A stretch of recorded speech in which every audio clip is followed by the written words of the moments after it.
हर इब्तिदा से पहले हर इंतहा के बाद ज़ाते नबी बुलंद है, ज़ाते खुदा के बाद। दुनिया में एहतराम के काबिल हैं जितने भी लोग, मैं सबको मानता हूँ, लेकिन मुस्तफ़ा के बाद कत्ले हुसैन असल में मर गई यजीद है, इस्लाम जिंदा होता है हर करबला के बाद। अस्सलाम वालेकुम दोस्तों, आप देख रहे हैं नजफ अली टीवी।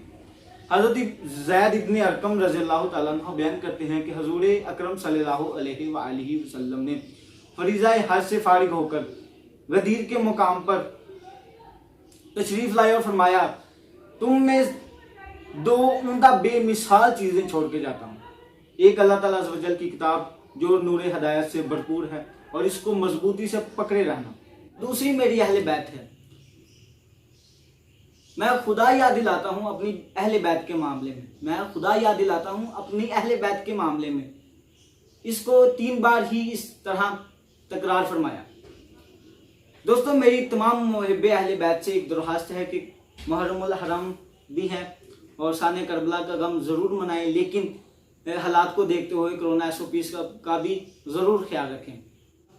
कपड़े ज़रूर पहने, मगर कोशिश करें कि नया लिबास ना पहने, पुराना लिबास पहने। तुम्हें देखकर तुम्हारे अकायद का लोगों को पता चल सके। मुहर्रमुल हराम सिर्फ लिबास पहनने का नाम नहीं, बल्कि किरदार बदलने का नाम है। मेरी कौम के नौजवानों, आंखों में हया का काजल लगाओ। तुमने शाम गरीबा में बिनते ज़हरा सलामुल्लाह अलैहा के पर्दे पे भी रोना है। अपने दिलों में गैरत को जिंदा करो। तुमने अब्बास अलमदार का अलम उठाना है। खुद इस काबिल हो जाओ कि लश्कर हुसैन इब्न अली में शामिल हो सको। दोस्तों, आज की वीडियो को हम यहीं पर इख्तिताम पजीर करते हैं और जो नई आने वाली वीडियो है उसमें हम आपको बताएंगे कि इमाम हुसैन अलैहिस्सलाम कैसे अपने अहल व अयाल के साथ किन वजूहात की बुना पर मदीना मुनव्वरा को छोड़कर करबला आए। अल्लाह आप सबका हामी नसर रहेगा। हमारे चैनल को ज़्यादा से ज़्यादा सब्सक्राइब करें, बेल आइकन को हल्का सा क्लिक कर दें। अल्लाह आप सबका हामी नासर। अल्लाह।